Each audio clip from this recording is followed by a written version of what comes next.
Company of Heroes 2 is the sequel to the highest rated RTS of all time. It takes place on the Eastern Front, which is one of the most vicious and epic battles that human history has ever been exposed to.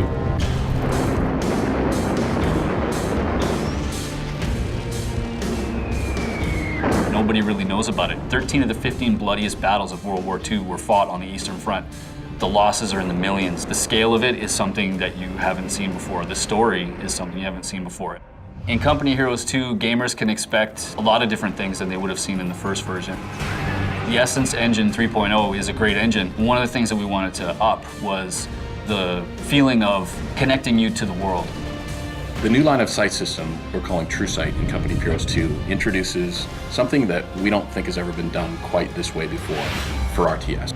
True Sight basically takes into account things that would block your line of sight and represents that in a dynamic fog of war system. So as you come around a corner, if there's a wall that you wouldn't be able to see over, you don't get to see what's behind that. And that opens up a ton of tactical and strategic options for flanking, for sneak attacks, for ambushes. So it really makes you think a whole lot differently about how you move about the world.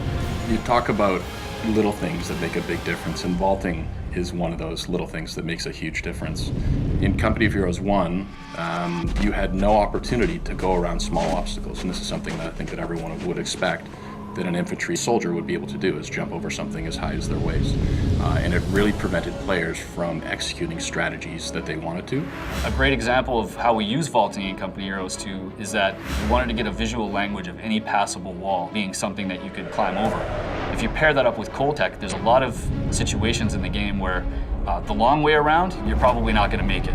If you vault, now you can get to a location where you can take cover, stop freezing, or get somewhere where you might be able to get heat and warm up again.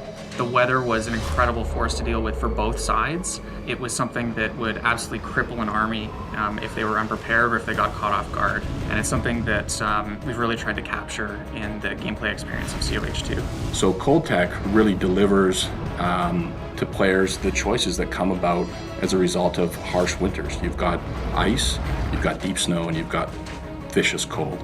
And each of those bring a new tactical element for players. If you bring your vehicles onto the ice, if somebody bombs the ice around your tank's gonna sink. And it looks great. Like the ice cracks around it, you hear it crumble, the tank falls in. If there's any units that are standing nearby, they fall in the water and they try to swim for their lives, but they're doomed, it's too cold.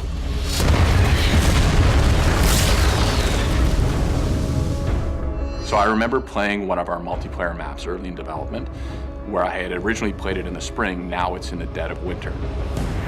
The rivers are now frozen over. My tanks and my troops can travel over them. The cover is all changed. It's a completely different experience. And that's what makes Company of Heroes so amazing. Using line of sight, using smoke, using vaulting, using the True Sight system, you're going to have more opportunities to ambush and surprise players and use information warfare in a way that you've never seen in an RTS before. We talk about every battle tells a story, and 6 years later, after the original Company of Heroes has been released, we still, as a team, when we play it, jump up out of our seats and run over to our opponents and talk about what just happened. It's never the same experience. Something always new and exciting is happening, and that really is what the Essence Engine brings to the table. It really allows us to provide that experience that you just never forget and always keep talking about.